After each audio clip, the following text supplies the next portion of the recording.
Dude, that's how they know how we come in. Hey. We don't come into a live without something going on. You know something's going on in here. Good to see you all. Welcome to H&D Abroad. I'm Herman. And I'm Dee. Welcome. It has been quite a week. We were live in Central Park last weekend. So thank you all for joining us as we did a walk and talk about just getting to know and being curious about the place that you live in and how you can build those skills as you are getting ready for either moving abroad or traveling abroad. But today we are talking about all things Panama. So Central America has just really opened up for us. Panama was the first place Correct. where we had considered if we were going to retire at 62, 65, 67, that this might be the place. But I didn't see people like us there. So as a Black American, I was like, well, where are the Black expats in Panama?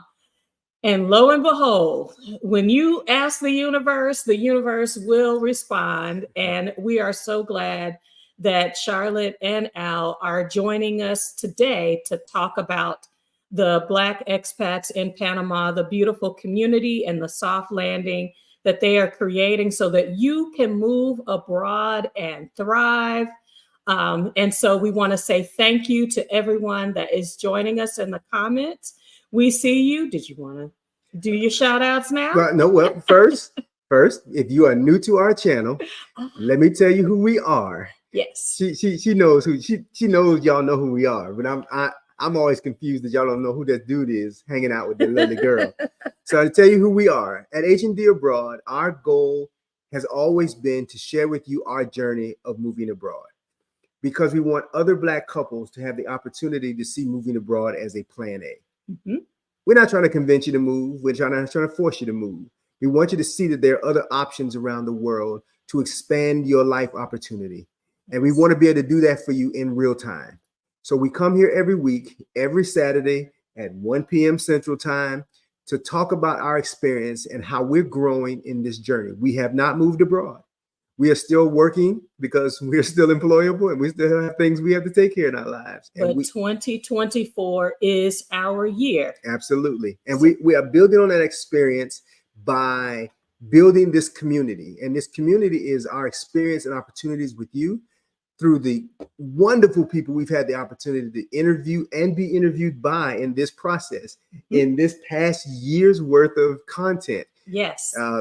We started this last December. And we are pushing through and learning. So if this sounds interesting to you, if this sounds like something you want to keep up with, right down there, it says like this video. That's the first thing you do. It doesn't matter that you've seen it already or you haven't seen it. You're going to love it. Go ahead and hit it like now so you don't forget, because we know you get caught up. Then subscribe. If you are new to our page, please subscribe. Yes. And we welcome you.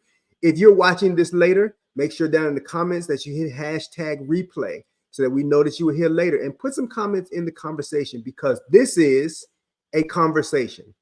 This is not a viewing session. You're not here just to watch. You're here to share and conversate. Get all in the chat. Get all in the comments, because we do reply to all comments. So Absolutely. If you commented before, go back, because we have commented to you. Some of you are trying to reach out to you through the comment section. Get with us. We are glad that you are here. Absolutely. So let's go ahead and bring on as we bring the co-founders of the beautiful Black expats in Panama community.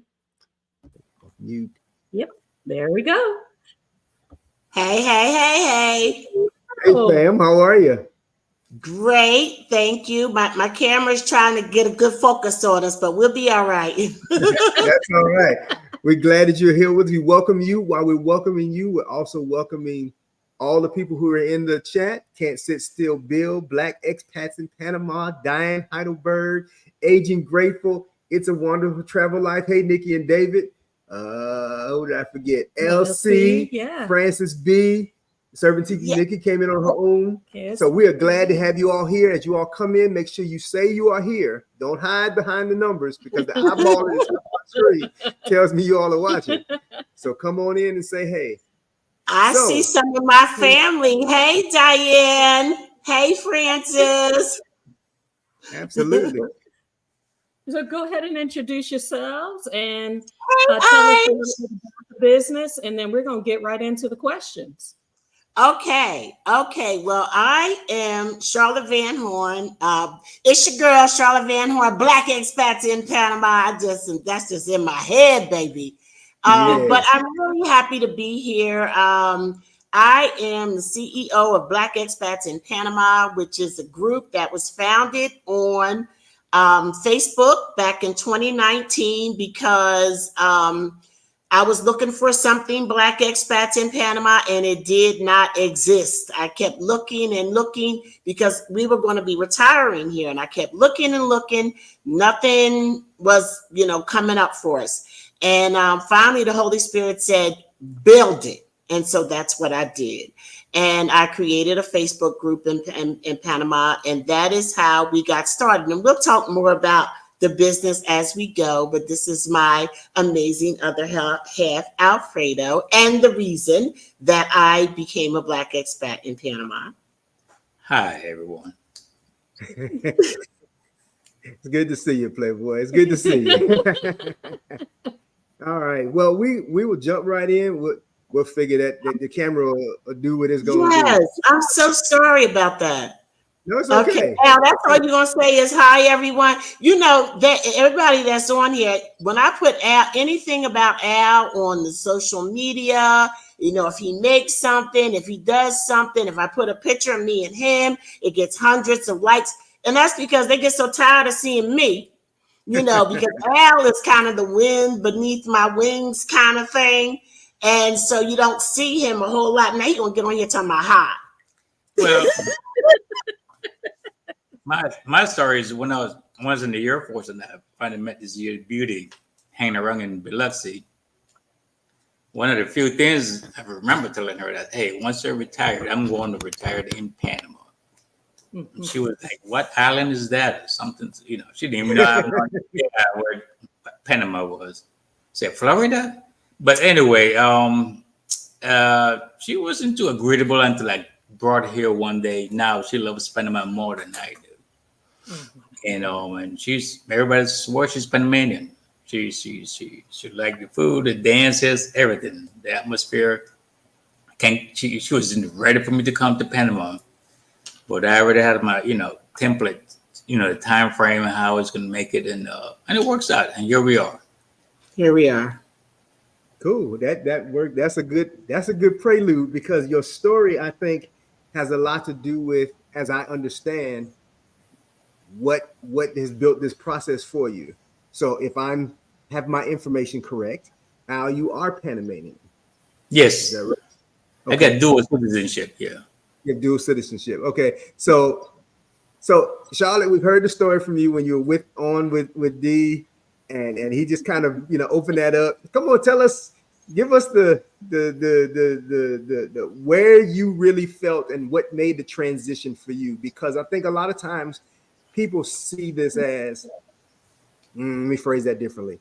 What I've noticed in this storyline for a lot of Black Americans today is Black women are wanting to move abroad and they're trying to convince a partner to go with them. And that is not always the case. Mm-hmm. And if I remember the story correctly, yours is slightly different. Yes. Give us a piece of that, because I need people to hear some of the opposite side of that story as well, and your approach to that. Well, I think that, initially I met Alfredo in Mississippi, y'all. And I do believe that our relationships are somewhat parallel. Did I hear y'all saying, it must be me moving? I'm so sorry, y'all. Mm-hmm. No, did I hear y'all saying that you met 30 years ago and you've been married for 24 years? That's correct. That's just about our timeline identical. We met in November of 1993 and we married in July of 2000. Wow. We met in August of 92, Okay. started dating in May of 93, and got married in 99. September of 99. Yeah. Yeah. So it really is. There's something about when your partner says Mm-hmm. that I want to go somewhere. What was that like, Charlotte? Because I mean, you are not from Mississippi. No, no, ma'am. You can see, I moved from Jersey to Mississippi. Yeah. And you know, because my girlfriend told me it would be a good idea and I needed a change in my life. And then I met Al a couple of months later because he was stationed at Keesler Air Force Base in Biloxi.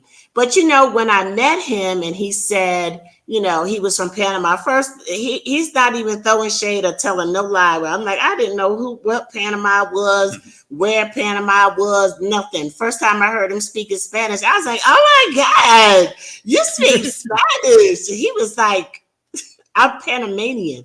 I'm like, oh yeah, that's right. Like, who, chat? Look, don't judge me. They ain't have Google back then, and I wasn't prone to going to the library too often. So anyway, that's how I was introduced to Panama. And one of the first things he told me was, when I retire, I'm going to move back to Panama. And I'm like, oh, that's nice, you know, because I mean, I'm just meeting him and figuring I won't know him when he retire anyway, you know. Figuring we wouldn't be getting together. You just never know. But I said I would never leave the United States of America. And I'm just being honest with you. I'm like, why would I do that? Why would anybody go anywhere else when we got the best country in the world? You know, that's the lie, y'all. That's the lie. Especially New Yorkers. New Jerseyans. You can't. Oh my goodness! You can't tell my brother that the Statue of Liberty didn't belong to Jersey. But so back then, I just like to say that because there's some people that are watching or not watching or might watch one day and say, I feel the same way. You know, just because we don't have another experience. So that was kind of like the introduction to Panama. I think the first time I visited Panama, so that was in 93, and we stayed together. First time I visited Panama was in 2004. And, you know, he had told me a lot of stories about Panama, but I just still didn't, I just didn't imagine it being the way that it was until I got here. It was much more sophisticated than I expected it to be. And I liked it, but not to the point where I came here and said, oh, I want to live here one day. No, it wasn't that. But I think it was over time coming here, you know, visiting. He has a beautiful family. He's the only one of his siblings that lived in the U.S. And he was in the U.S. for 40 years until he came back here. But, or just about 40 years, something like that.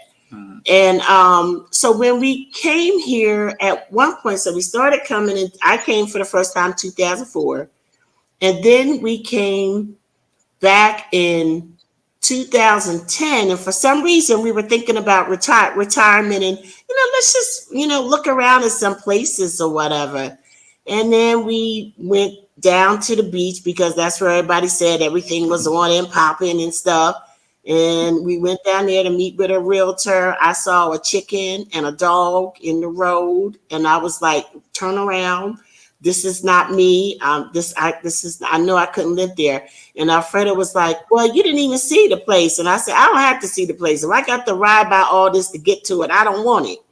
And so we headed back. Headed back towards the city. There was another area that we wanted to see, but it was started raining. And his parents were driving us that day. And he said, okay, let's just go. We'll go next time because we were leaving like the day after or something like that to go back to the States. And I'm sorry, I'm trying to make it fast, y'all.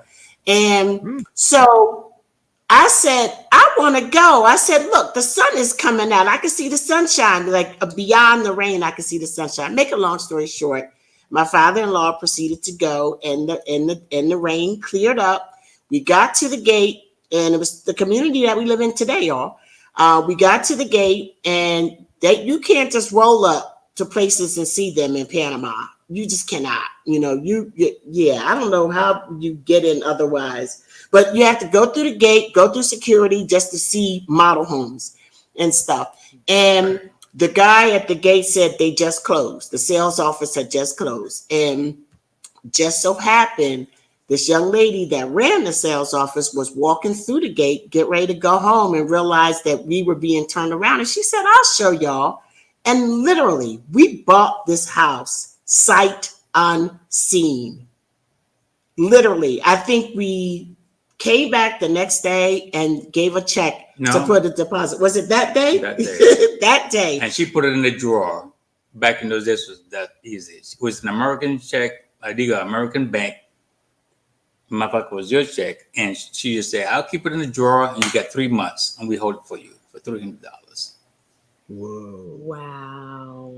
And I have this photo of us being in the model home, and Alfredo standing. I put a picture of our stairwell online a couple of days ago because I just love the stairwell.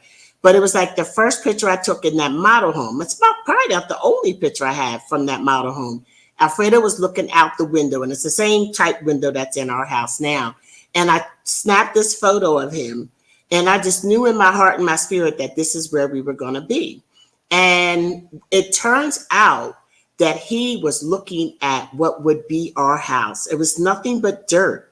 But he is looking, that picture, he is looking directly at what would be our house.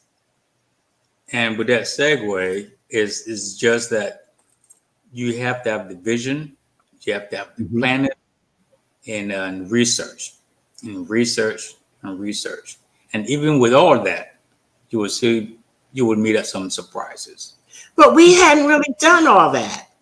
I was. Oh, my bad. And I was already pre-planning and everything. I'm watching the cost, and my greatest concern was the health. Healthcare. The healthcare they have here in Panama, if there's going to accommodate my retirement from the military and so forth, and it so happened the thing just work out just fine. So and everybody tell the different stories, and I just happened to make sure you come up with the right person to give you a credible person to give you your data, because everybody will give you different cases and scenarios and everything like that, but we get blessed and get lucky. But you have to ask a lot of questions, and in spite of all that, you still gonna get a lot of wrong answers.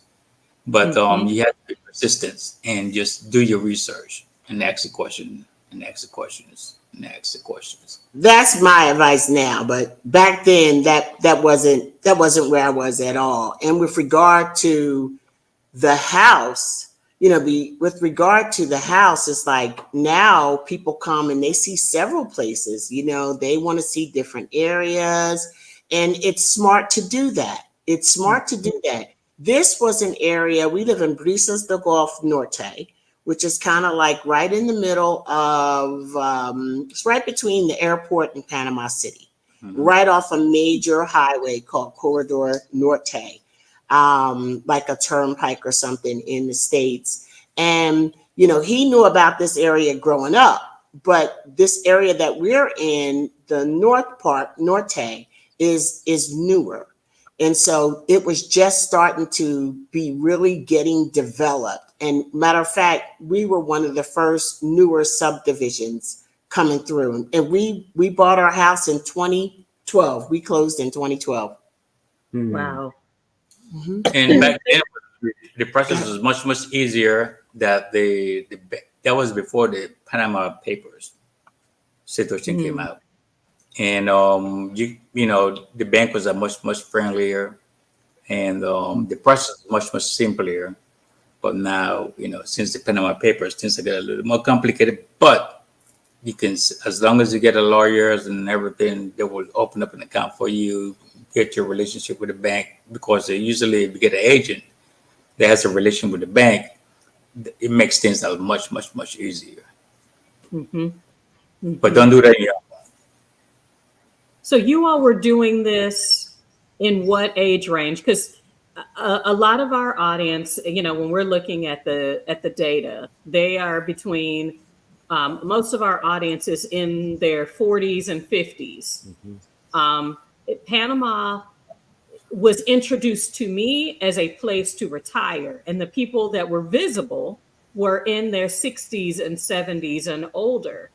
But that's not who I see on your channel, who I hear on your podcast only. I'm seeing 30s and 30-year-olds and 40-year-olds and 50-year-olds who are saying, I'm either retiring because I've invested well, or I'm able to work from, to be location independent with my work. How Absolutely. is the demographics changing for who's coming to Panama?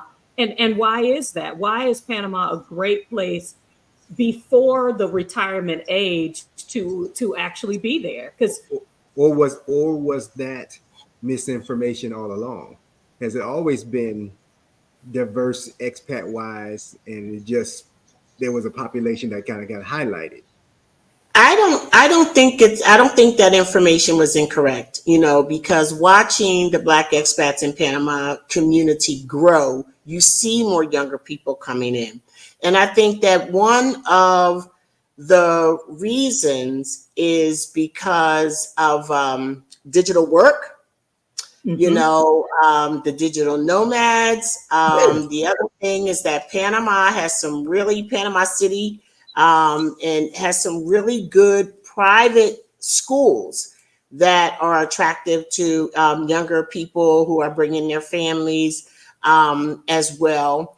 And I think that there is a larger segment of younger people who have done well for themselves already, who are in the position to make a move, and a lot of them can still work. So, I think it's true in a lot of ways. Well, the one thing I would add is that there was always younger folks here, entrepreneurs, but it so happened to be white. Yes, that's And true. the black folks, That's true. Young black men and women and stuff didn't have that insight yet to come to Panama. Yes. But now they're prevalent. Very And, good. Very good and, point. And they do, but the white folks had the resources. They come in here and they clean up and stuff, and they was ahead of the game. And like Panama, and because they're a lot more adventurous. Correct. I through my travels, when I traveled Japan and all over the world, I found that the black community seems to be more sheltered, especially women and stuff. They felt like they couldn't. You have to come with an open mind, and these white folks, Caucasian, they come in. They're more adventurous. They come in. They just take the leap. And I found that the black community seems like we are, and I found it in a lot of things that we are a lot more shy, and then once we get comfortable and get within our skin, we just blow up. Because we're trailblazers. Yes, and that's the thing. We are just not as exposed to this international living situation as some of our white counterparts. That grandfathers or grandparents and parents have always had homes abroad, in the summer. And I know, and we bring people to Panama every single month for our cultural relocation tours. And initially, when we started those tours, like some of our professionals, I said, back up. Because at the end of the day, unfortunately, we're not that trusting. As a people, and especially when it's things that we're not familiar with. So we need time to test the water. We need more people to jump in and let other people see that the water is fine before we start getting to a place where we're really thinking about investing. But one thing that we do, we get that residency, baby. We get that residency. we get that residency. I mean, since I have started Black Expats in Panama Cultural Relocation Tour, our first tour was May 2021. Our attorney, preferred attorney, Giovanna Bernal, Prime Solution Tax and Legal. She has processed over 300 residencies of Black expats in Panama. Wow. 300. That's a lot. That's one attorney. Yeah. That's one attorney. Say what?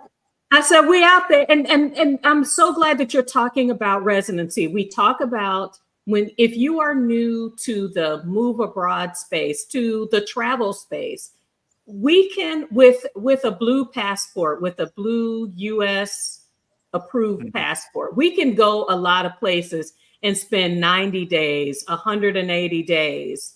But that is, you are an invited guest to stay there temporarily. And when your days are up, you must go home or you are in violation.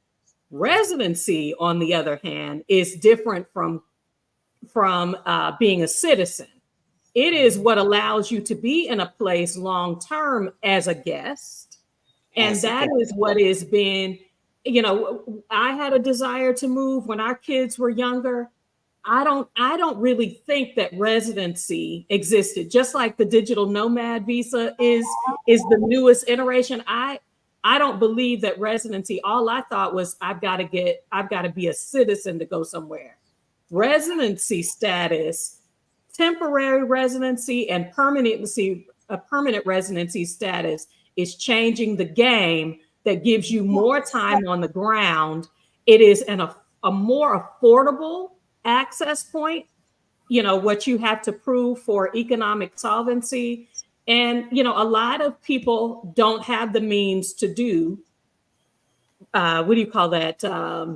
Citizenship by investment and, putting down, 6 figures to be in a country. So what are the visa options? You talked about the digital nomad visa is one option that's recognized in Panama. I know that I've been looking or hearing more about the business visa opportunities, having a business in the area. What are some other ways that people are able to, have some longer term opportunities outside of that tourist visa that gives them more time on the ground? Thank you for really taking a minute to discuss the difference between residency, temporary residency, and citizenship. They're permanent residency, temporary residency, or we call it provisional residency here in Panama, and citizenship are very different things. In Panama, the provisional residency is usually 2 years. Then you have to go back, and then you have to go back to get your permanent residency. And then once you get your permanent residency, I only learned recently that once you actually have your permanent residency here in Panama, you do get to enjoy some of the benefits of citizens, like the difference between the amount that you have to put down when you want to purchase a residence as a provisional. I mean, as a provisional is a lot different than once you're a permanent resident. So once you're a permanent resident, like you can maybe put down 5%, like Panamanian citizens. I only recently learned that. Hey, Giovanna. Oh, there's somebody. Okay, I'm sorry. But anyway, I'm glad that you mentioned that. The other forms of residency here are the most common one is pensionado. Okay, pensionado is the one that it has less to do with your age, with more to do with, do you have a pension or permanent income source? Because we have people who are 40 years old who have VA disability and have qualified for pensionado. which means that they get the benefits like, you know, some of us seniors, but they get to come into the country with the minimum of $1,200 is $1,000 Per a month. monthly income, and I think is it $250 or something like that per each individual dependent or person that you bring with you. And as long as you can show that it's permanent income, that's the most common one. Friendly Nations visa used to be the most common one because it was very easy. It is a pension. I'm sorry. It is a visa that is allowed to certain countries whom Panama consider friendly nations, right? And the U.S. was definitely one of them. But what I say is things are always changing. So about 2 years ago now, I think they changed that pension, that friendly nations visa, or they call it the FNV, to where you got to buy a property. You know, it's more than just having $5,000 in the bank or something like that. It's a lot more expensive to qualify for that one. And there's different ways that you could do that. But that's also a popular one. Because people also come in on a professional visa. So you can come in on a professional visa. And I think the professional visa, it might be a little bit different than the corporate visa. I don't want to say something wrong. But when you come in on a professional visa, you know, one of the things about that is you need to have you create a corporation. But there's fees that you have to pay every month for like the first couple of years or something like that. So, you know, it may be not as expensive to get into it, but it's gonna be a cost to that. So there's different ones. In Panama, you need an attorney. You know, did you want to add anything, Al? Those are like the most common ones that we're using here. Yeah, and the retirement stuff, and I just reading here is that it's usually required to have $1,000 a monthly income, but if you invest in at least $100,000 in a property, you only need to have $750 a month in your stuff. And they have like the digital nomad visa. That one hasn't been too popular because we have so much leadway with our passports. So that digital nomad thing is a lot shorter. And so for some people, like, look, I'll head home at 5 months and 29 days, you know, because we have 6 months, but on our blue visa. But what I want to say about that too is the US, things are a-changing. And like I said, we are pioneers. When I tell you that my group, my people, Black expats in Panama alone that have gone to my preferred attorney is over 300. Guess how many Black people are going to Mexico, Portugal, you know, Costa Rica, different places like that. And the US at one point, don't be surprised if she be like, where's our money? It started already and stuff where there's too much money leaving the US. And they can change their passport anytime. Yeah, that has been a conversation I've had all week. I've said the same thing. They're going to eventually start saying, too many of y'all leaving, where's my money? Especially the taxes and everything like that. That's going to change. But the digital nomad visa is only, I think, is for like those folks that are doing remote work. And I think it's only good like 18 months or something to that effect. That's exactly what it is. But you get 6 months. And you have to at least be making, I think it's $36,000 from that work. Okay. So we got a question here from, I'm sorry, go ahead. I'm sorry. Go ahead. No, go ahead. Ask the question. We got a question here from Still Bill says, have you guys seen the progress of homes in Costa Verde? Yeah. Yes. Costa Verde is an area that, you know, we are actually wanting to explore more with our guests. It's an amazing area. I'm impressed, you know, because it's like in Arihan.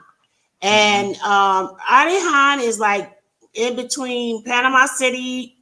And it's like an in-between point between Panama City and Coronado, right?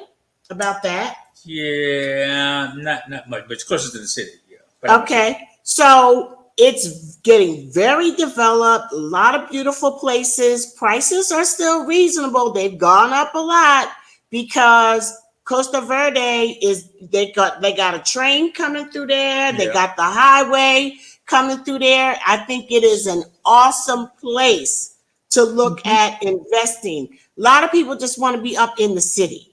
You know what I mean? And the city is getting crowded. And you should definitely explore some of the outer lane because there are it's like you have what do you call it? Self-contained communities. Yeah, You self-sustained. ain't gotta go nowhere. It's like Everything you need is right there. like a town center, and there's like several of those town centers.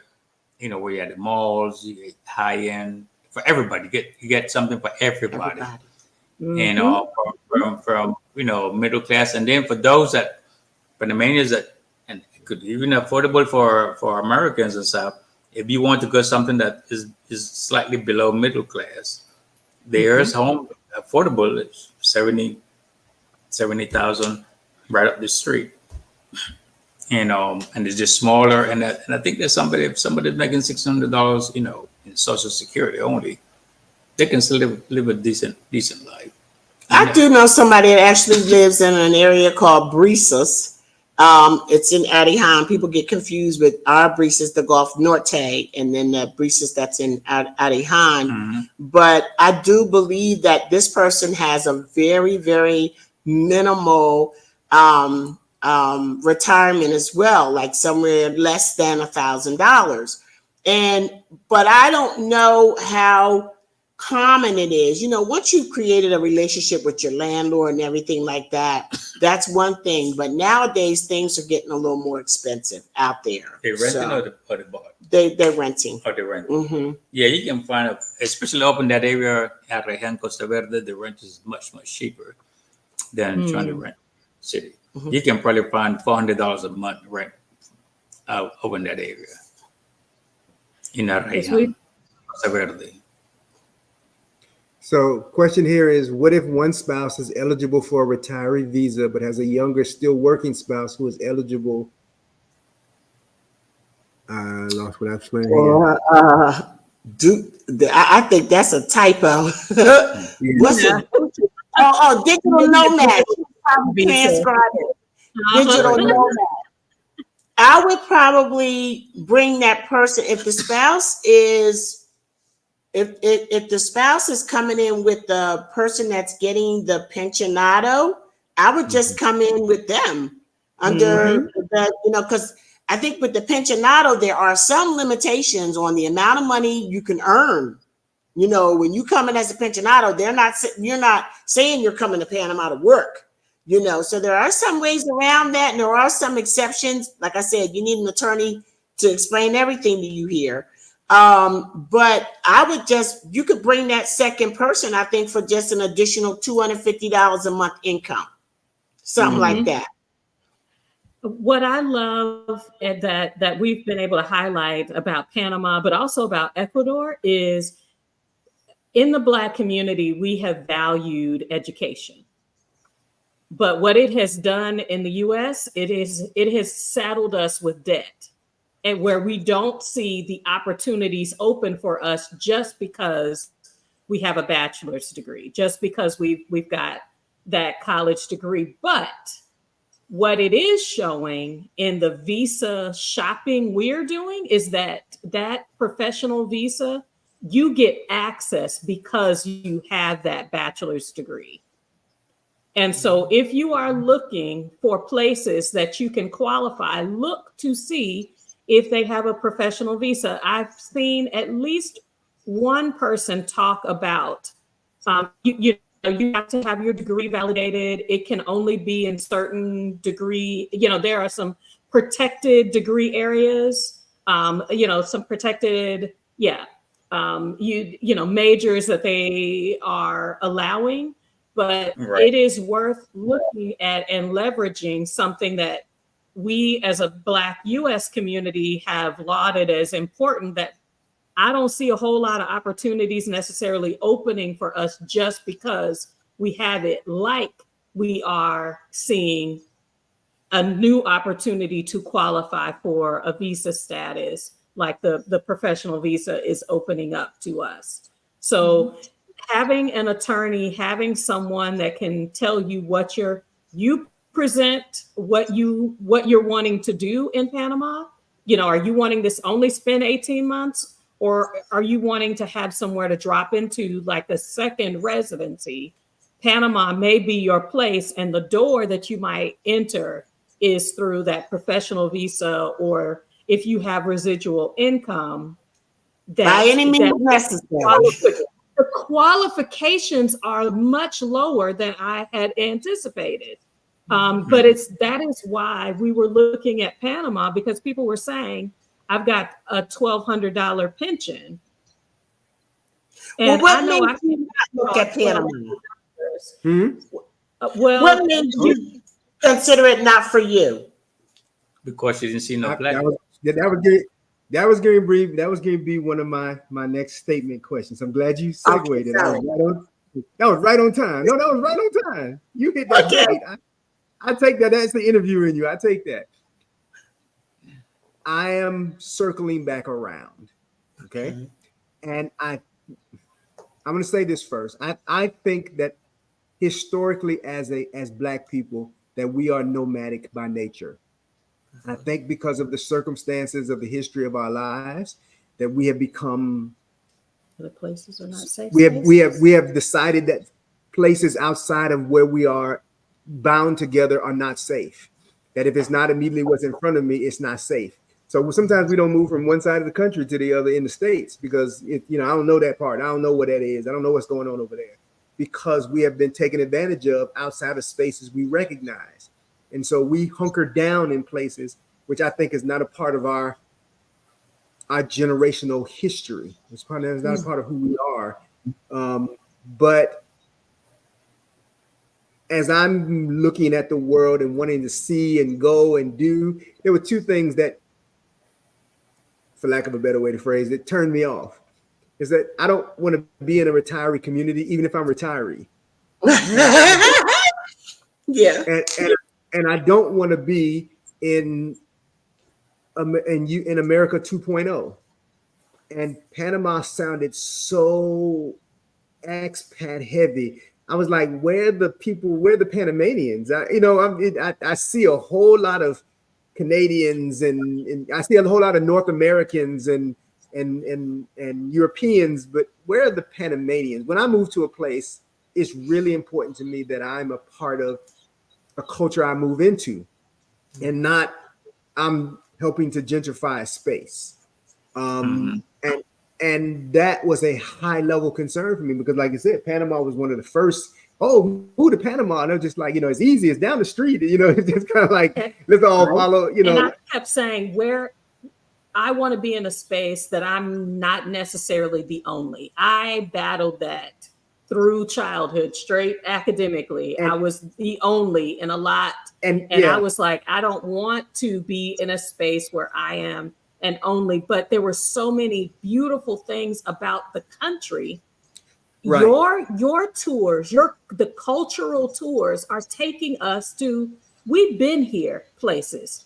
We're not just the expats coming in. There's a whole history of who we are. In the chat is. But that was why I kind of, maybe I should say, I pushed us away from it, because I was just like I want to be a little more culturally diverse than just as an educator, as a behavioral scientist.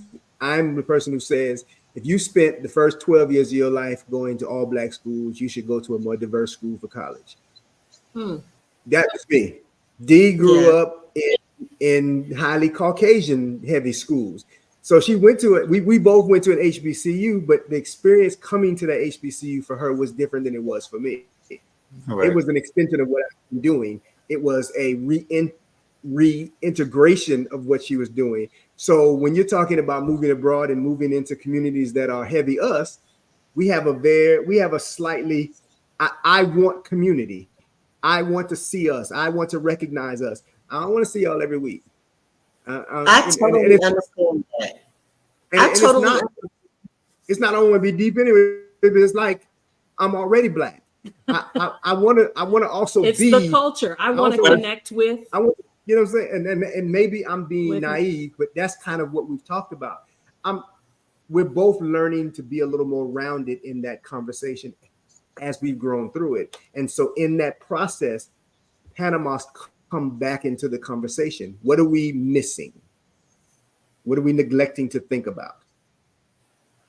Well, here's a very diverse group. Like in front of us, they got a Chinese, one from Venezuela, one from the country in Panama, Spaniards, uh, uh, Panama, and with a black is a pilot next to us, Chinese, Venezuelan.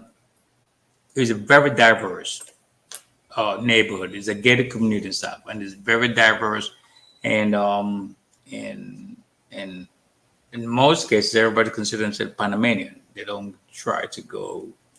You know, we have Jews, we have folks from from all over the world. I was surprised to see that we had Jews or folks from Israel here working in a professional visa in the mall. So it's a very diverse thing, and we have a lot of. And I remember Cheyenne had a question. She said, "What the black peoples are?" And is there. It's like you don't see, but they're there, but I think they're a little in a upper scale where they have there are a lot of functions and they do the activities and they stay busy. They stay really really busy, and My perspective is a little different. So I know exactly what you mean, because if you remember now, when you said that you didn't see enough, diversity, I remember Danica said that. But it was the same thing. It is how Black Expats in Panama was created. I didn't see it. And actually it wasn't that Black people weren't here. Panama has a big community of West Indians. Alfredo's parents are from Jamaica and Barbados. Okay. And it wasn't until I was connected with a lady named Carmela Goburn. And she has an old school publication called Panama Cyberspace News. And she has this publication, and it's really amazing, and it was established, I think she's about 30 years or something with this publication. And what she was doing was keeping Black Panamanians that are in the United States connected to Black Panamanians who are here in Panama. She's been doing it forever. Somebody told me about her. One of Alfredo's family friends told me about her. Changed my life. So you wouldn't have had that. I didn't know that. And when I was looking, like I said, I was looking where the people. Where's the, even the Black expat, anything. And so I think that it was just a matter of us using social media. Say what you want about it, but social media has brought us together. And I seen somebody said, we're global. We can live anywhere we want. You are absolutely correct. That is correct. But we didn't really know that. You know what I'm saying? It's like we didn't really know that like we know that now. And now when you have a group like Black Expats in Panama, where you fall in the family, people they come on my tour. We make sure that we integrate Black expats who are already here in the tour, so they people who are here, get their personal experiences and things like that. And then they come back, they got friends. They done made friends online in the group. Hey, I'm here. I'm ready to hook up with somebody. It took me years coming here to get that. And, I knew that there was a Black community here because my husband's family is here, but I just basically knew family. But as you started getting out there and saying, hey, we're here, there were Black expats that were already here, but they just didn't have no way of being centralized. And I'm telling you, we're asking more than just, I want people who who can help me to overcome homesickness. You know, I want to hear someone with an American accent. I want to talk in English to someone. Sometimes that can help settle you as you are transitioning your life and living the lifestyle of the place that you're going. But we asking those questions because he's going to want to know where he can get a haircut from somebody who understands Black hair. You, you've worked in the beauty industry, you know, we want somebody who understands Black skin. When I'm getting a facial treatment, I don't want to have something that is a skin lightener, you know, on my skin. Somebody who understands. I have locks, as you all can tell. Yes. I'm gonna need somebody that can help me with my hair, tell me where the Black products are. Black community is more than just from an aesthetic standpoint. It is literally how we can connect and maintain our life. When I'm asking questions about the hospitals, I'm not just asking about who are the qualified professionals, who's going to treat me with respect. If I've got a dermatology issue, I need somebody who understands brown skin and how a rash or some other health issue like diabetes or high blood pressure that impacts people of color, somebody who understands my perspective, who has dealt with that. And so, I mean, when I looked at what your relocation program brings forward, you're not just saying, yes, there are doctors here. You bring people in, come ask the questions from the people who will be giving treatment. And then the VA is, baby, y'all got it on and popping for the veterans in Panama. Yes. Yes. And most of, I think I got 4 doctors and 3 of those are Blacks. And I think they're young. Yeah. I had a colonoscopy here. And I'm going to tell you, the service was phenomenal and more complete and detailed than any service I've ever received in the United States. And what really, really blessed my soul, y'all, every single person that helped me was Black. From the anesthesiologists to the doctors to the nurses to everybody that I came in contact on that team was Black. And let me be clear about one thing. In other places, Blackness is not necessarily viewed in the same way as it is in the United States. There are Black people, you know, here in Panama, and Black people in the United States too, that, you know, will tell you they people is Native Americans or something, you know, but I just don't think that there is as strong as a Afro power to the people in largest numbers as in the United States. The United States is so obsessed with the color of our skin. And you know what? We take that. That's what we've learned. That's what we've lived. That's how we've had to function within those perimeters, and we know how to deal. I don't like nobody feeling sorry for us because we know how to deal. Okay, we know what's up, but I'm not here to tell you you're Black. You know what I'm saying? That's not my lane. You know, you identify however you want to identify. However, it is different. It is different. And here, you have more people who will say, I'm Panamanian. And that's a conversation. Yes. No, I'm sorry. No, go. And it depends of the and your upbringing too. You start from home.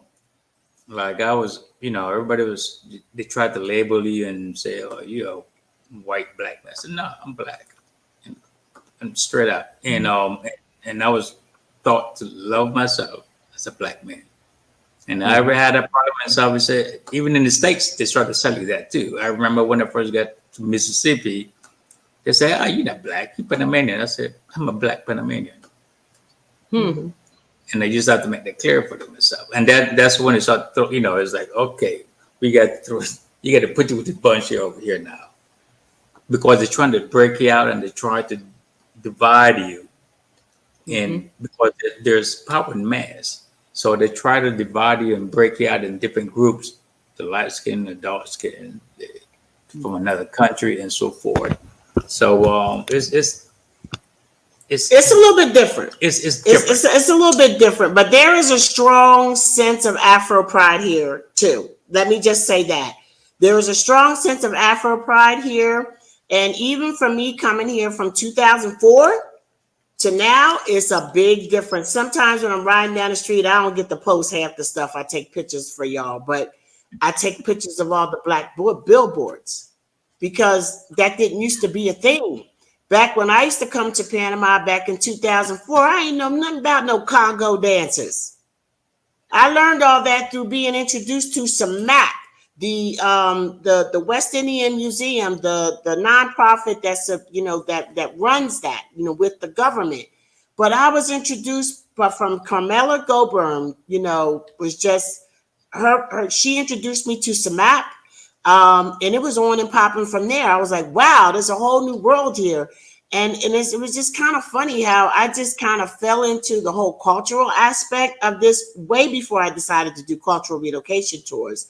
And I feel like a little bit more so than I even did in the States. And that's a conversation that we tend to have regularly. It's because race is so pervasive in the United States. It is an ever under the belly kind of focus in terms of, okay, the new neighbors are white. What kind of problems am I gonna have with them? Oh, the new neighbors, and even with us, the new neighbors are black, and what I'm gonna have to deal with them.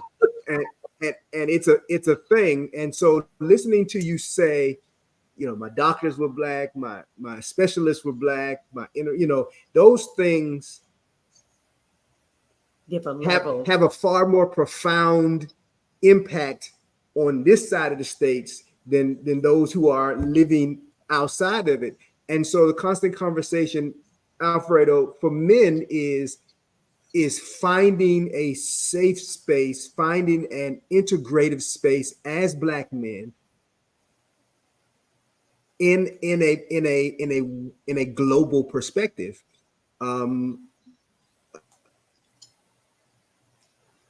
We tend to not recognize that, as somebody says, we are everywhere. It's more than just we live everywhere. There are black Panamanians, there are black Mexicans, there are black Brazilians, there are black Peruvians, there are black, and we're not talking about people who moved there. We're talking about we've been there since we were transplanted there. We are a part of the culture. I'm from Florida. There are black Cubans and less black Cubans. There are black Cubans and white black and white Cubans. I mean, and they sometimes from the same mother and father. And we tend to take that for granted because media-wise, what is visually presented as a Panamanian is not Alfredo. It's not. Right. Visually, what's presented as a Mexican is not Alfredo. What's presented as a Cuban is not Danica. And we tend to miss that more than just Charlotte moved to Panama and so she's Panamanian, that there are people who were there hundreds of years before her who look just like her. Right. And that conversation is often lost. How are you integrating? How are you finding, as men are moving to the space, that they are surprised or acclimating or you're talking about the culture shock? You're talking about the culture shock? Sure. And you're absolutely correct when you said about what the media portray as Panama wants to be, and just like it, and I have to say, America and Europe, the European always try to make certain countries white, and Panama was one of those. And because before the times I remember, James Brown was black. We had Afro Sheen, we got Afro. Everybody was proud to be black, and even before in the '60s. But then at one point, the government, the community started to have a drive, and they get chastised because you spoke English. We grew up speaking in the house French, English, and Spanish, and they were chastised if you're in the school and you spoke English. Like, hey, after doing the class, we always, because you could be in a home, you could be speaking and you just go into Spanish and English and just try not to move as much. Oscillate. And they when that happened, we'll be in the classroom talking, and when they're doing the break, we say, hey man, we break into English, say, hey, where you going tonight for the party? And they would throw the chalk at you, the eraser at you and stuff, and you get chastised for speaking English. So a lot of black folks felt ashamed of speaking the English, that they started to shy away from it. And now they try, and I remember it was back in the 83, I came back, I was in the military, I came back on vacation. Back in those days, if you were black, you spoke English. You knew English. And I spoke to this young lady who was in a club, and I asked her, hey, do you want to dance? And she looked at me like, I don't speak English. And that's when I noticed the change. There was the English language wasn't part of the black, because that's why they brought the blacks Caribbeans here, because they could speak English and they could communicate with the Americans. So how do you feel like, as far as coming here, as, I mean, because you were in North America for 40 years, or how do you see other brothers from the States being perceived here and their perception? What do you mean? That's what you were asking, right? You were saying, like, you know, the guys that come in to hear from the U.S. have talked about it. And they talk about it in the sense that, like, when we go anywhere else and we find out that the cops are not after us, you know, that's usually the statement. Like, oh my God, you know, it's hilarious when African Americans get stopped by the cops here, because we ready to strip naked, throw up our hands and all this kind of stuff. And the cops are looking like, what is your problem? You know, so I think that we come, you know, and the brothers come with, you know, and it's not just brothers, it's sisters too. I mean, I have been traumatized as an African-American woman. And when I watched Sandra Bland, that thing changed me forever. I was like, I am Sandra Bland. That could have been me, because the way that cop pushed her and the way she, if on his bucket list was to get cussed out like he ain't never been cussed out before, he made it that day. And let me tell you something. When I saw her and I saw how he was just going for her and she was escalating, getting upset, I could see myself doing that. And then when she ended up dead, let me tell you something. It's not just brothers. None of us are safe. Right. You know, when I would get emotional talking about, you know, listen, when I was in the States, I'm a 50-something-year-old woman driving a high-end car down the highway. All my stuff is together, but I didn't have my new sticker on the back of my plate before, because I was late putting in my DMV, you know, request. I had the receipt for my new registration in my glove compartment, but that year sticker had expired. Okay. And I had to hit the road, and I was so paranoid. I was so paranoid that a cop could stop me for that. And even though I had my stuff all together and the papers was in my glove compartment, I was so tense, y'all. So to come here and not have to deal with that, not to say that it doesn't exist on some level, or that maybe, you know, Black Panamanian men might have a different experience. Okay. I'm just saying, because Here is not as much about your black as it is about your green. And racism exists here like it does in other places. But like I said, the United States is obsessed with racism, putting racism in different parts of the world. I mean, the biggest chunk of racism that was ever implemented here came from the US. And, you know, Afro-Panamanians will tell you, nah, it didn't start there, but it was definitely solidified when they came in with the gold and silver rolls. The one gift that the United States of America has given the world is racism. Racism. And but one thing for Panama, when the black man and woman comes here, is they're a Jew, and they have songs that is written, and they go, "Oh, my black man, my black woman," and it's not an insult to be called black, but there are slangs like everything is which white men bring over and try to divide, like, you know. But we use it as a pride and stuff, and say, yeah, I am.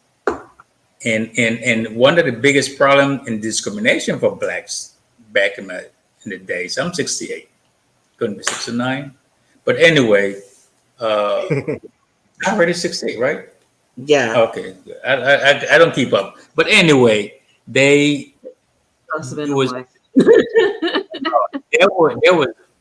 was envious of the black man that worked in Canada because we were brought, you know, we could speak English, so we had better jobs, high paid jobs. And we're working for the Canal Zone, which for the American, and even for those that didn't work for the Canal Zone, speaking English give you an edge, and always did. And we were seen was envious because whenever the local Panamanians took over the canal, there was for a minute it went over to a logo where it said, "It's overtime," and that was referring to the Spanish-looking one and stuff with the white guy. You know, we said it was overtime. It's overtime now to make that salary because we were buying houses, cars, we were living good life.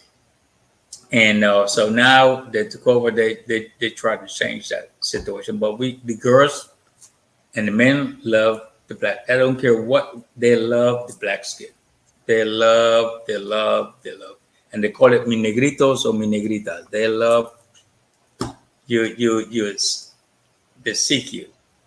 You have to beat the girls off of you and beat the guys off of you. Well, they be looking at you.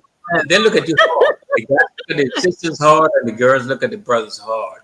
I felt like when I used to come here with my husband, I would say sometimes that I felt like Beyonce or something.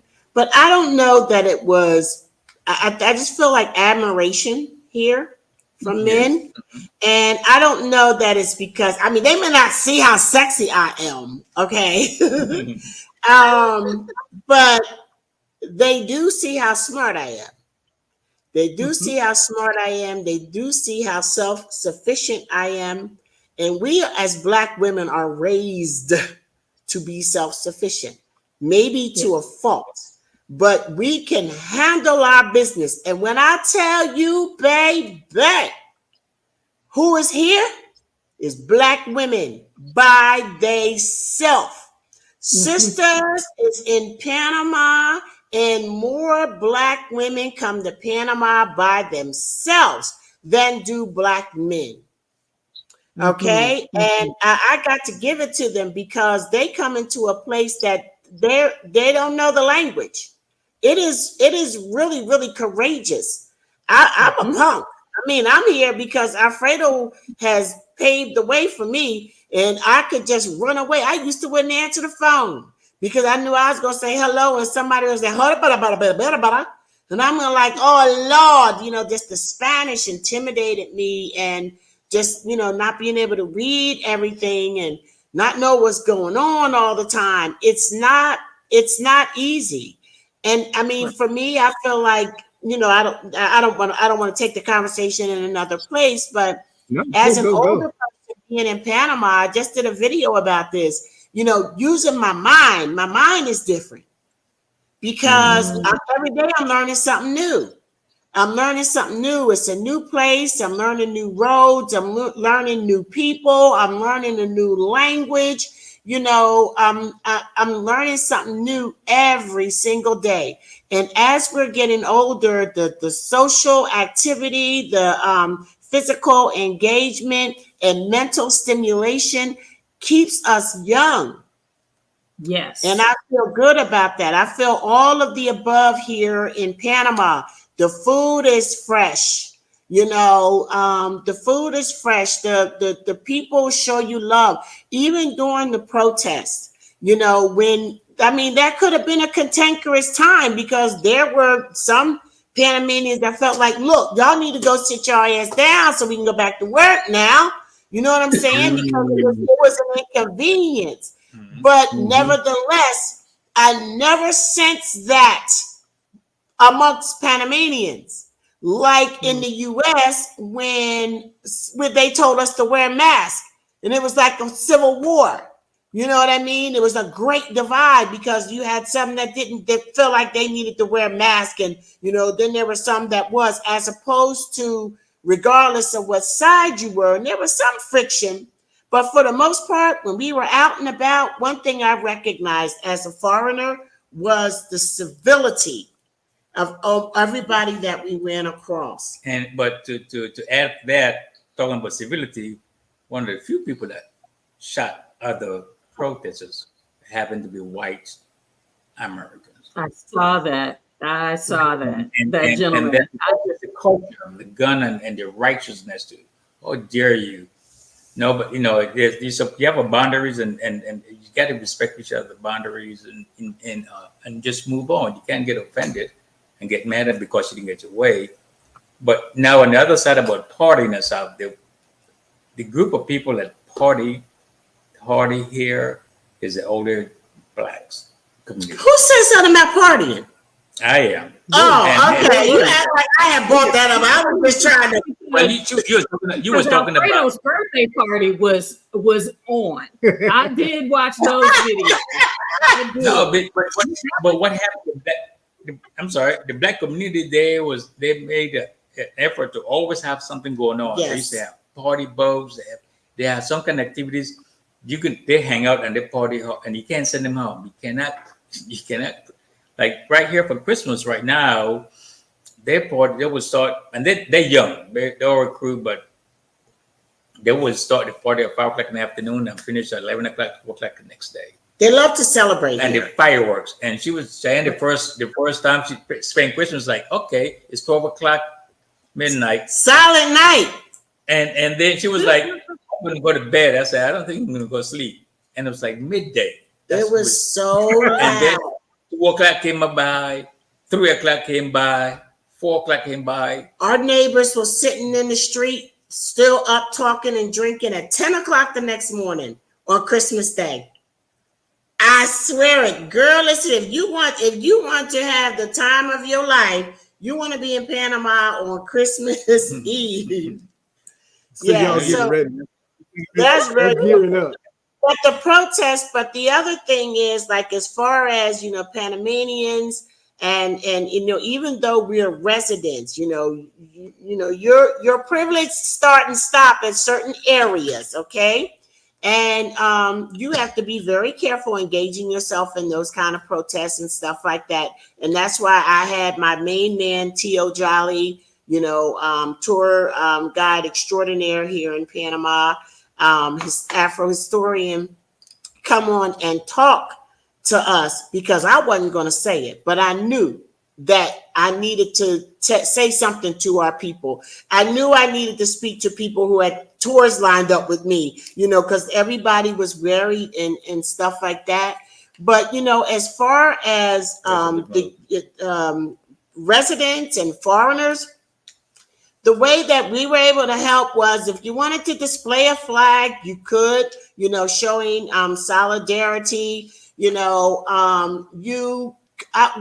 I suggested was support the businesses. Support the businesses that are not being able to work, as a result of the protest, because the economy did suffer a bit, because of that. So just finding ways that didn't involve you getting like too actively engaged, because you have to be careful with that. And you'll have people say, oh, they won't do this or that. Let me tell you something. If it's written, it's possible. That's it. So, but thank God, Panama is being looked at now as a trailblazer.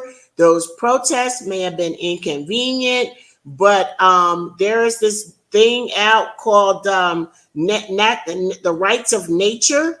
And Panama, Ecuador, and I think one other country are the only ones that have enacted these laws that give the natural resources rights. And that's what this protest was about. And they got that mine. That work is stopped, and so there's things that they have to do next. But as of right now, they won. And so protesting in Panama is part of the culture. And it's part of the culture. It's like, it's part of the Constitution or something. Peaceful protests. Yes. The government cannot stop them, and they can peacefully protest. Want to get into vandalism is a different thing, which can happen into small. People are going to take advantage of the situation. But in Panama, the cops have a different posture in where they soft handles folks inside. They give you a lot more respect than they will give you in the States. They're not going to get a stick up. Unless they find you throwing rocks, then they will grab you, block you out of the group, and then they would take you to jail. But it's not that they can come down here with a bunch of hoses and dogs and chase you down. When you get out of hand, it's totally different. It's totally different. It's a lot of people would have died. Like some of the things I saw in the U.S., they would have been killed. Especially depending on what administration was in. But anyway. So let me ask a question, and you can tell me if I'm wrong. The currency used in Panama is the American dollar. Is that correct? Yes. Yes. We have our own currency, but it is 1-to-1 to the American dollar. We have the Balboa and the dollar, but it's 1-to-1. Okay. It's not competitive. They're interchangeable. Yes. What's the, and this is a broad question, obviously, what's the comparative cost of living between Panama and the U.S. in general? Is there so we're talking, when you're helping people to settle the housing, a sample budget for house to, what do you call that? Cost of housing, groceries, utilities, most of the places that we're encountering, that we're bringing on our channel, you're not going to be, you can pay because, there's available. Opulent living in Panama. There are wealthy Panamanians. There are wealthy expats coming to Panama to live their best life. But those of us who are on a budget, are looking at, could it be budget friendly to having, rent that is $1,500 or less? That utilities aren't going to be $500-700 every month. That my grocery bill, I'm going to walk away with 2 bags of grocery and have spent $300. What can we expect about the cost if you were going to give some generalized numbers? Can people live on a reasonable budget? And we're talking about, let's say, could you live on a budget of $1,800 a month in Panama? I'm sorry. You want to go? No, you go ahead, and then I'll add in. Okay. To just make it to be understood, the middle class, for middle class home, the income is $1,200 a month, and that's a middle class. But the to live depends on what, from middle class to high end. You can from 1,200 to 4,000 a month, and then 4,000. You're talking now. You're living pretty good. But for the middle class portion, it's about $1,200 a month. And the food depends on where you want to buy the grocery store is kind of expensive. But if you go to this public market, it's cheap. You get wholesale price, and everything is fresh, especially the seafood, fish, and whatever, and the veggies. You can get over that. The rent usually running from $375 to $1,200, the average. And depends. The $375 you will find those like in the small towns like Arrayan, Costa Verde, up in that area. In the city, you can still find places $400, but you're not going to get a gated community. And at one point in this neighborhood, there was renting during the pandemic. There was leasing places for $800 back then. But now the average is like $1,200, and this from $1,000 to $1,200. The other things that I've found here in Panama is transportation. If you take a transportation, it's like $75 a month. You would probably spend that much. The only one thing about using transportation is accessibility. Is not handicap friendly, like the sidewalk, the ramps, and everything like that. But the transportation, the public transportation, is a very, very great. You can get to any place in any corner. You will find something that will take you there. My take on that is it's like asking a question. Sometimes when people ask questions about Panama, they say, how much does this cost in Panama? But we won't ask that question. I mean, coming from the United States, if we were speaking to somebody else that's in the country, we'll say, how much does that cost in DC? How much will that cost in New York? How much will that cost in Huntsville, Alabama?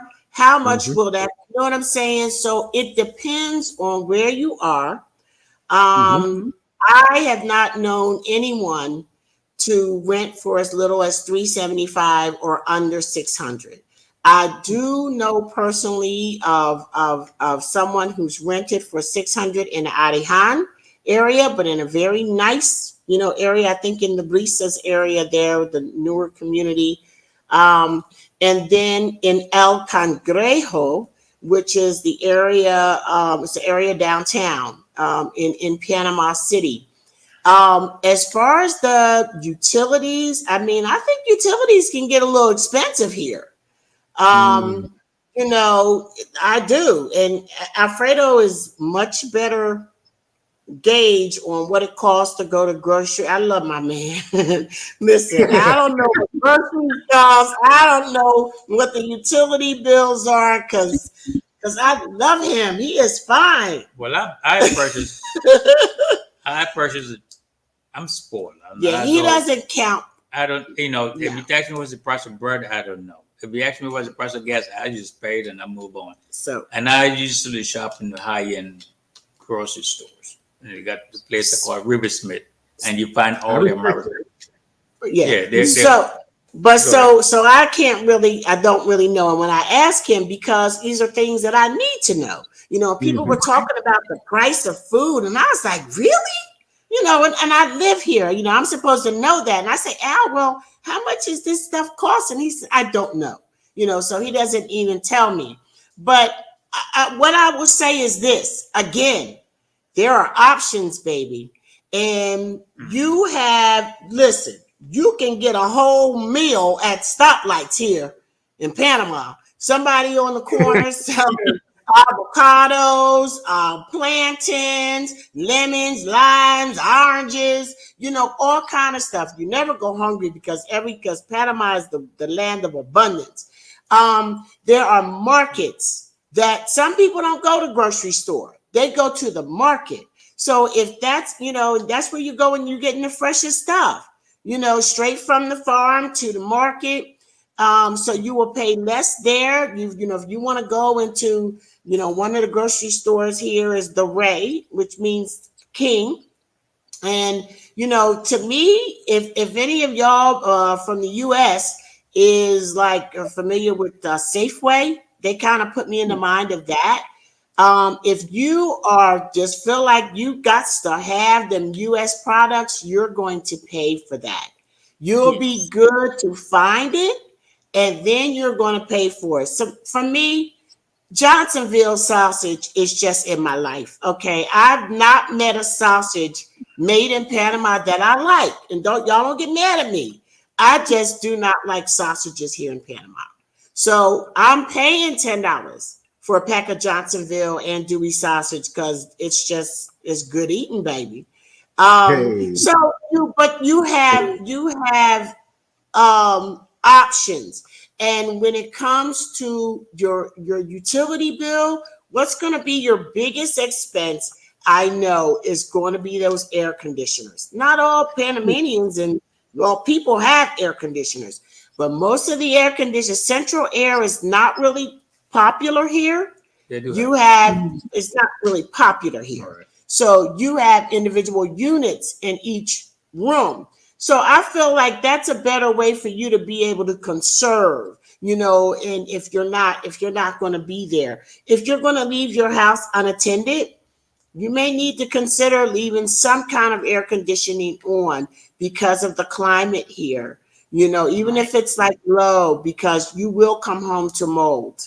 Well, and not to add to that is, and you're absolutely correct. They have these system that we get here is about almost 10 years older now, but and I can pay from the high end from 250 to 150, depends on how we use it a month. And we have 5 units in our house. We have 5 units in the house, and but the thing is that if you want to invest wisely, they have now this system that when you walk in and you walk out of the house and feels there's nobody in the house, it will shut down on the climate, you know, and you set it to where you want the temperatures to be. And also make sure you have an inverter. And they are a lot more economical to have than just putting an air condition. People try to get the cheapest one, it's going to cost you more in the long run. So you invest in a good system, you'll end up much better. Because now Panama is that one thing that is they're pushing now is a solar system. A lot of these houses now they're building solar panels and stuff, like Green City. And some of these houses they have model homes that comes with that. At least standards come with 8 panels, and that will run the basic stuff. And if you want to have the fully operated by panel, is going to cost another. I think it was $18,000, and to put 20 panels in there. And what happened in Panama is that if you have those panels, the utility company would pay you for the stuff you didn't use, and that's the difference here in Panama than in the States. They encourage it environmentally friendly stuff, and they will pay you. Most people that use the 20, they make money. And especially if it's solar system is building up, let's say you're not here, you get money. You get money in your check, and because it's tied into the electrical company. So the other thing that, as far as expenses go, and I'll just say this and then I'll be quiet, but is taken into consideration. You might come in, and when you talk about $1,500, I think you can get you a nice pad for $1,500. Like as far as renting, you can get a nice pad for $1,500. And you can get pretty nice digs for $1,500. And also even in Panama City, which is going to be one of the more expensive areas to live. But what people need to consider also is, what are you going to pick up an expense for that you don't have an expense for in the United States? Are you going to have to pay for transportation because you ain't going to be able to drive in Panama because it ain't for the weak at heart? Okay, I'm just saying. And then, if you have children and you're coming here, and where are they going to go to school? Are you going to homeschool them? Are you going to send them to public schools? Do they speak Spanish? Or are you going to have a new bill for education? So taking all of that into consideration, healthcare, healthcare, oh my goodness, it's a whole different conversation. I think that when we come here, when it comes to healthcare, the best advice I give to people coming here and going into other international spaces is to have an open mind. Forget everything you know about the United States, and then you won't be so tricked up. Because when you think about healthcare, and you're going to automatically think about what we know, and it is just not the same here. And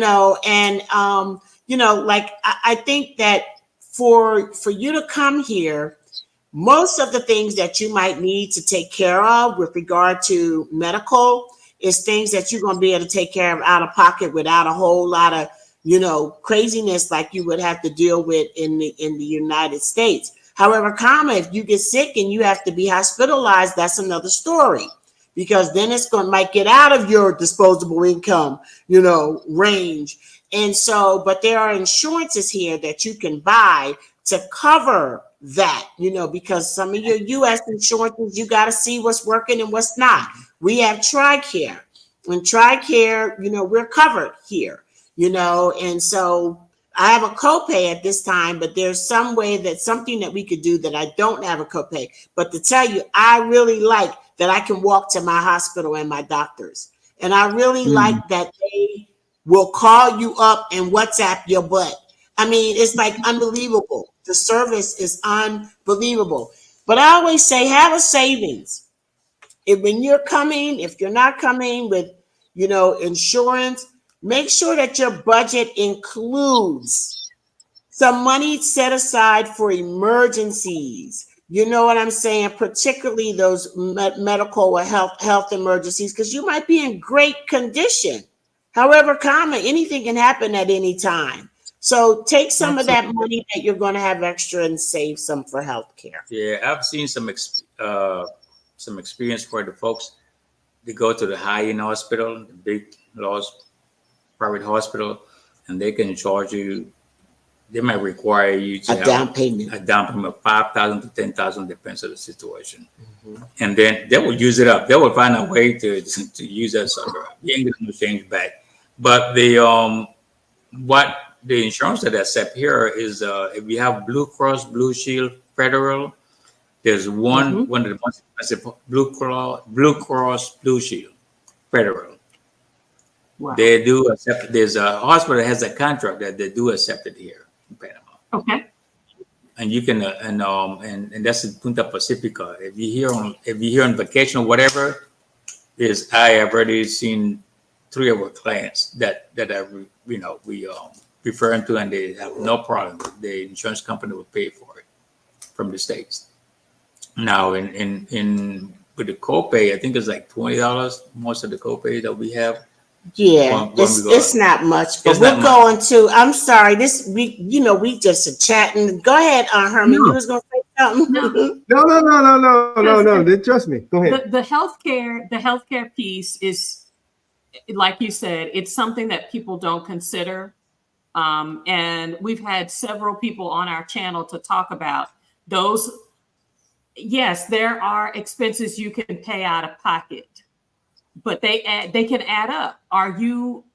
Do you have a way to still afford your lifestyle and plan for if there is an emergency? Because if there's a big one and they want that money, you cannot leave the hospital usually without paying something. So you need to be able to have a credit card, some cash, something that allows you to be able to maintain your life and take care of your emergency.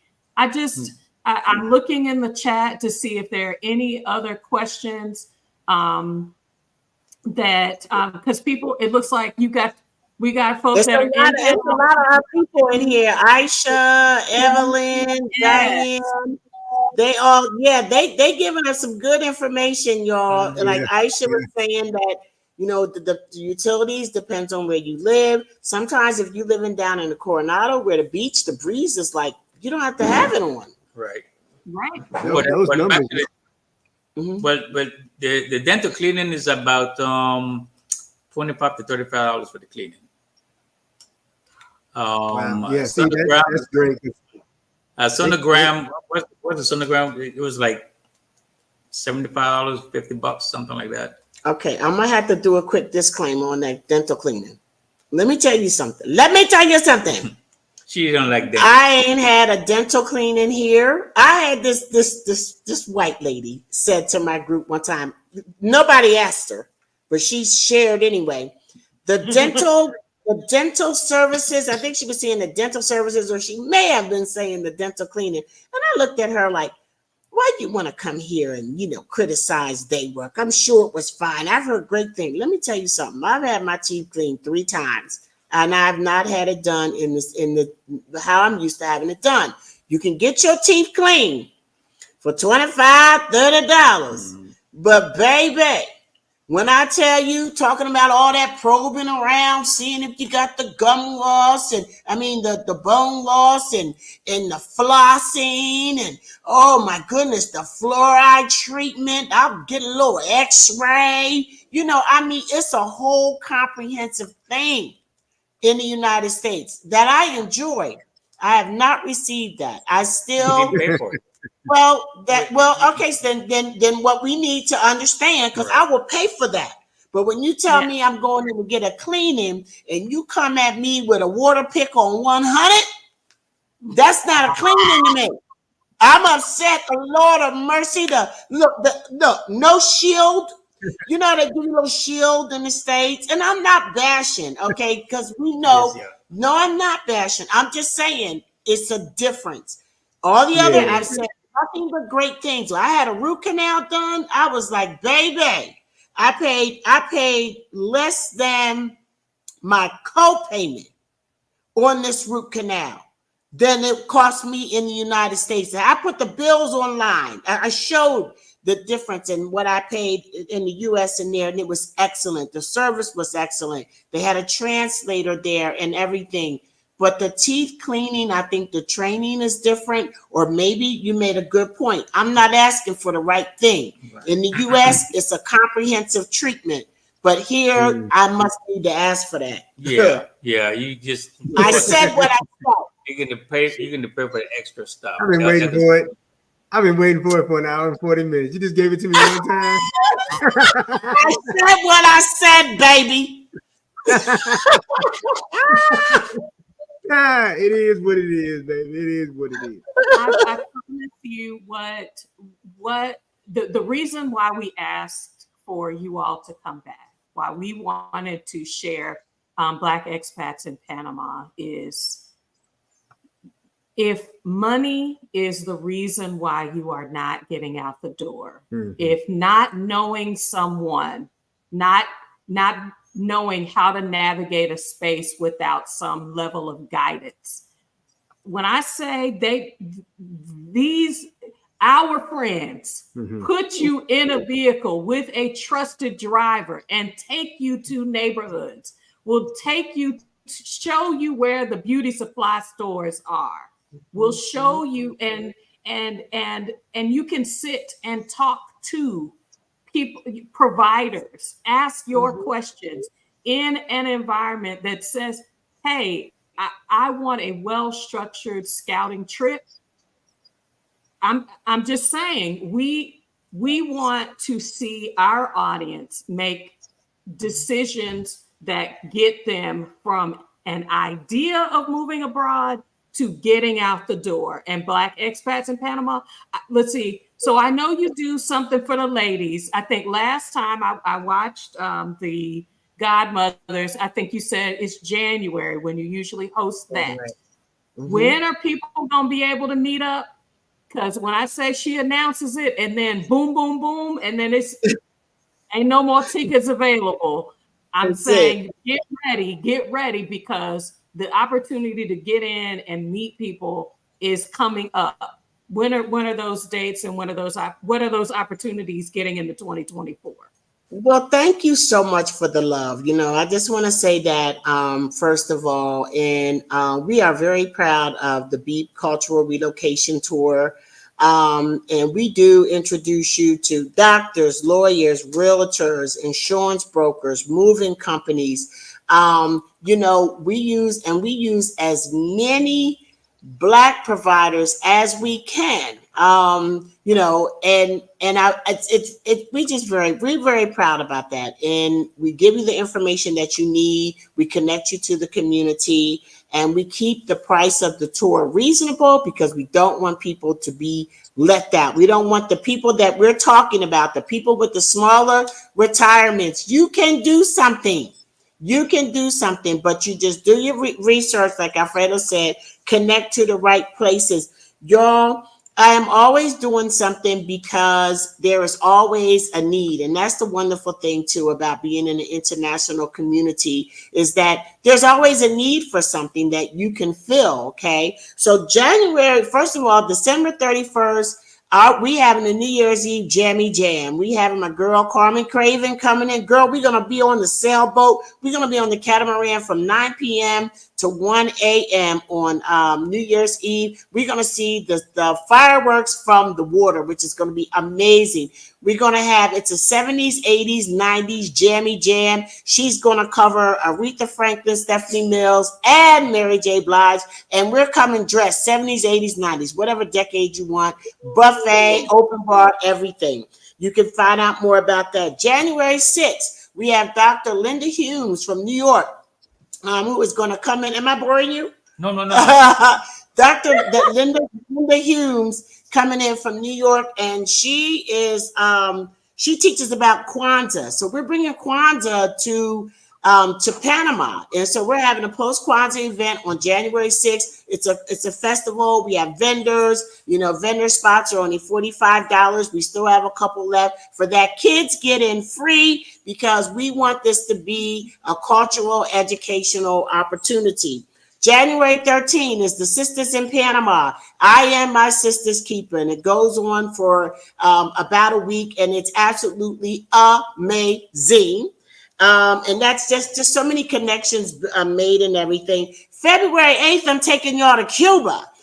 So that's the other thing. I take people all over the world and expose them to Black culture in those places. So we're going to Cuba February 8th. February 1st kicks off our first Black Expats in Panama cultural relocation tour.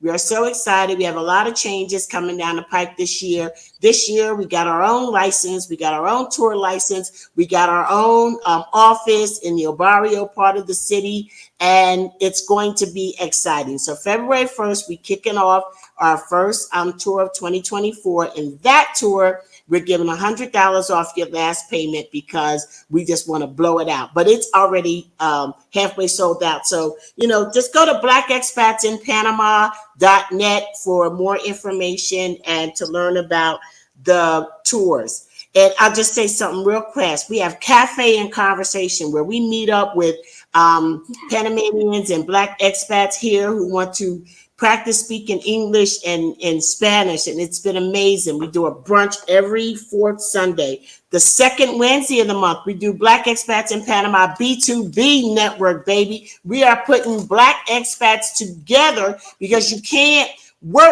do everything here. So we're creating synergistic relationships between Black expats who are here and other Panamanians and other foreigners so that we can create business relationships. We had people at our last B2B that supported a member of the B2B in their business in the Bahamas. You know what I'm saying? It's like that kind of stuff. I use photographers, exterminators. We are just website builders. All we meet at the B2B, and that's the second Wednesday. And lastly, y'all, I be having too much stuff going on. We have started beginning January 24th. We have Welcome Wednesdays. And Welcome Wednesdays is going to be something that happens. I think we decided it's ultimately going to be on the fourth Wednesday of the month, but it's going to be every month where if you're coming into town, if you're new in the community. If you're new to Panama City, because mostly it'll be in Panama City, you'll know it's somewhere you can go on that particular Wednesday to meet other Black expats and receive that warm hug and a little gift for you too. So, woo, baby! You forget the single and satisfied. Oh, single and satisfied. Single and satisfied. We do like once a month on Fridays, and that's amazing too. Different things we have, and I love that Black expats in Panama have said, Charlotte, I'm here to help, you know, and so I have help now with some of these things because I just started on my own. But I mean, I'm heading up single and satisfied, and I'm married and good, so you know, I need help. I need help. So yeah, so and your culture day. Oh, Cultural Caribbean Day. Cultural Caribbean Day is usually the 3rd of each month, and it's one day that we open on our cultural relocation tour so that our guests get to meet locals and it's an all cultural Caribbean Day. Everybody has heard about Cologne. Cologne has this issue. Just like us in North America, our cities got issues. They ain't looking too great and everything like that. And they have a history. So we take you and we show you that. But what we're doing is adding on some of the more positive about Cologne, because there are positive things that are happening in each tour that we do. We are just like, you know, we just can't show you the bad. We got to show you the good too. So we show you the beauty in Cologne as well. And we want to uplift the city of Cologne and the province of Cologne and support, you know, the people. We go to a Black-owned restaurant there. Girl, look, Panama is on and popping. If y'all come to Panama, a soft landing is an understatement. We got you. And especially now what we're trying to do is creating a support system where it consists of lawyers. If you have anything to get done, your papers or anything, your license, they'll walk you through it and stuff. And I think the first one is free, right? The first consultation. Yeah, consultation. But also free. What we're trying to design also is a financial support for those that want to purchase. We're trying to get this organized where we can have these friendly banks. These friendly banks that can and that's the relationship we're building up with the bank. So those that come to the States and need financial support to purchase, we're working on that also. Mm-hmm. And don't forget, we have senior citizens discount here, especially for your tickets through Copa, 25%. Once you're a resident. Okay. Yeah, once you're a resident. I know y'all gotta get ready to go. Yeah. They gotta get ready. No. Bill is asking, will you have an event this month?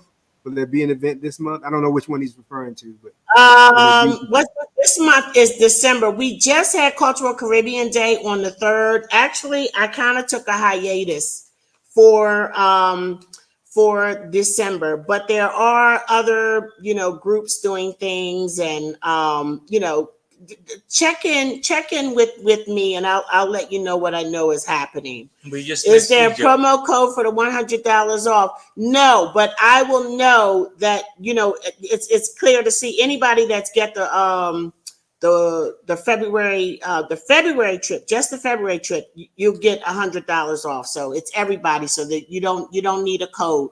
Just don't pay that last. If you want to pay it all, just don't pay that last 100, because that would just be refunded to you.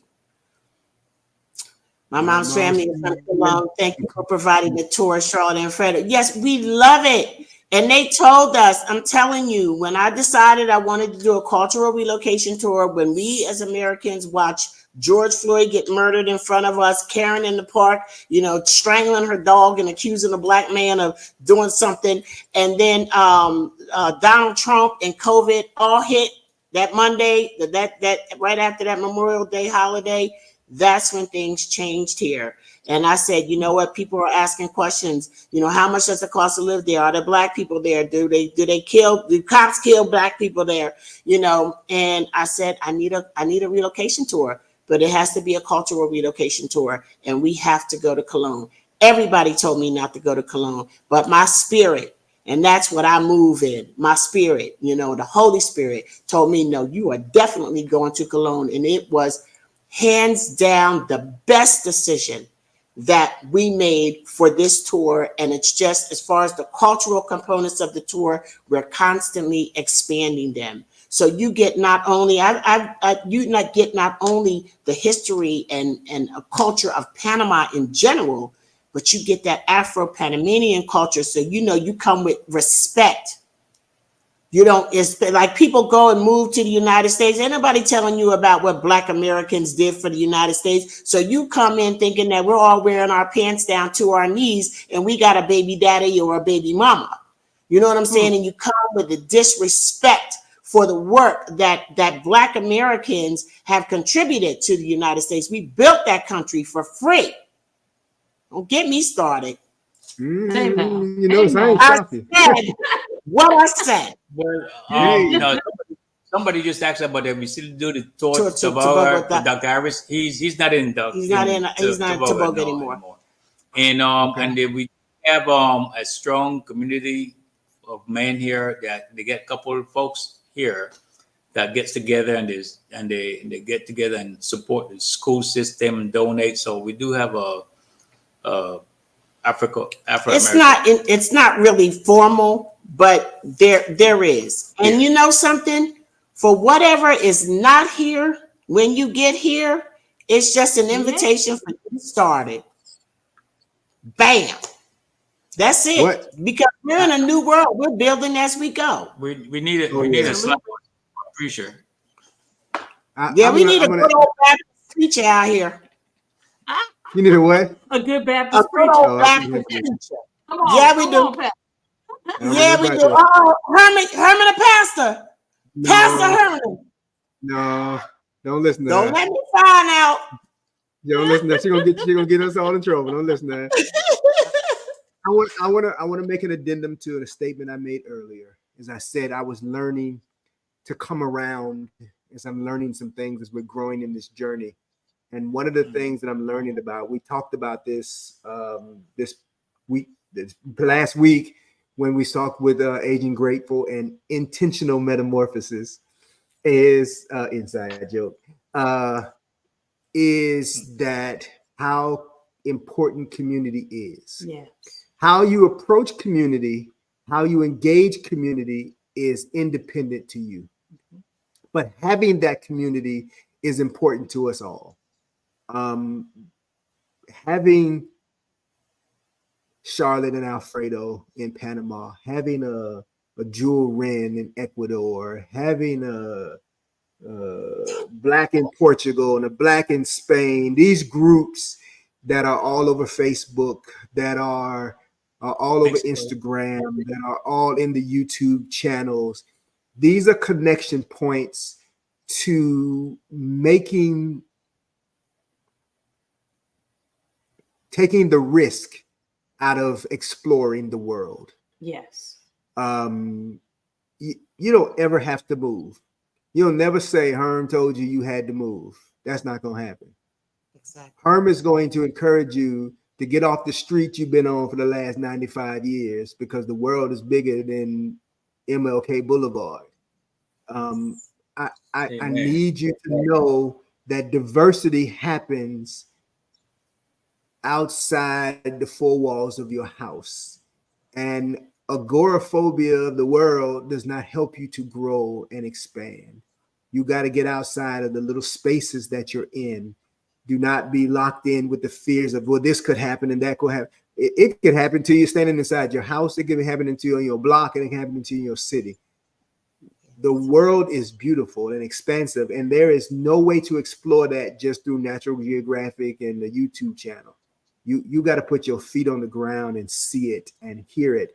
And having people like Charlotte and Alfredo who say, hey, I got the door open for you. Come on. Hey, I got the carpet down for you. Hey, go over there, eat over here, sit down right there, stand up over there. It doesn't tell you what to do. It gives you options, and it makes the world a little more accessible to you for those who have not had the practice of making the world accessible to yourself so that you can become self-sufficient, in doing it for yourself. Charlotte, Alfredo, thank you. Thank you. Thank you. Thank you. Thank you Thank both. you. And Herman, that was so well said. And I appreciate, I'm so proud of y'all. First of all, I don't know if I said that in the beginning, but I'm so proud of y'all. I have watched you grow. You know, your excellence is just unsurpassed. And I really appreciate what you're doing. I really appreciate it from the perspective that you're bringing it. And I just so happy that you have so many people who are tuning in now and recognizing the value that H&D. So don't y'all forget, like, comment, subscribe to the channel so that they can continue to grow and be great and bring us fantastic information. Let's do it now. Yes. Do it now, because we know how busy the day is. Charlotte, tell us where they can hit you on social media. It's in the description. It's in the description, but give it to them again. Okay. It is blackexpatsinpanama.net. And that's our website, and you can connect us with our other social media places right there. And you can buy our tours at blackexpatsinpanama.net. Just click on tours, and the relocation tour will come up. And I'm looking forward to greeting each and every one that's coming with the right spirit. Don't come with no foolishness. Okay. Herman, I said what I said. Don't y'all come up here acting crazy. I said it. Yes, I did. I said it. Yes, I did. There's the podcast. I love you guys. Sharing. Charlotte is sharing on Black Sit Radio. She's sharing the stories of people who are moving, who have moved to Panama. So you can hear more. You can listen to and be inspired by others. She is creating the space. What we are hoping is that wherever the place that you choose to land, that you will be what you are looking for. Mm-hmm. If it's not out there, that means that the universe is asking for you to step forward. That is the legacy of the Black American experience. You didn't get here by yourself. And that if you are asking that question, there are others. Open the door. Be someone that can open the door. We are so thankful that all of our family and the Black expat community, Black expats in Panama community have come together today to support this conversation. We have lots of information about moving abroad, about travel, what we are learning, and the community that Black people, married Black people, men are having, women are having in this move abroad space. And we thank you for sharing this time with us today. In this chat, and I always say this, don't miss it. In this chat are content creators who have their own pages. Hit them up. Aging Grateful, It's a Wonderful Travel Life, Intentional Metamorphosis. Stop by and see Can't Sit Still Bill. Who else did I see in here today? Keep rolling. Aisha Niang, Broadability. Aisha Niang, Broadability. Yes, a broadability is who I was trying to look for. Yep. There are content creators here who have come and shared their time with us. Go subscribe to Wealth. Wealth. We are a community together. I don't have a problem shouting you out on our page because we do this together. Absolutely. And I got nothing to hide. Yes, that is the way we do this together. Dee and I are working on. We're decluttering. We're getting ready to get out of here. We are decluttering. 2024 is getting out. In our description is the opening of our merch shop. Yes. Please stop by and see some of the merch. We're starting to open up. We'll be popping out a few little merch pieces. Stop by and see that. We are working on Sign up for our newsletter. We're signing up our newsletter. We want to begin to get email contacts with you so we can let you know where we are and what's going on. We are working on our master classes, which we will begin to announce soon. Hey, because we want to be in contact with you, not because we're experts, but because we want to share this journey with you so that we can continue to learn together. It's always good to see you. Awesome. Thank you all for being here. Come on. For Christmas, get passports. Get your Amen. your sisters and your brother. Get them passports. Forget Nike, Adidas. Hey. Look, I'm John. Adidas and whatever. Get them a passport so that when they have the opportunity to get outside the United States, and we don't know if we're going to have the necessity to get outside the United States, and we don't know how long our blue passport is going to be 6 months in so many places. Do not wait. Make sure that you have the ability to leave and travel, because if not, then it's like watching an aerobics class from your couch. Handcuff them to you to take them down there to get them passports so they're not handcuffed to no options. That's it. I said what I said. Okay, guys. Bye. Listen, everybody, I love you. I love you. I love you. And there's just nothing you can do about it. I'll see y'all soon. Hold on with us, y'all. Bye. Thank you.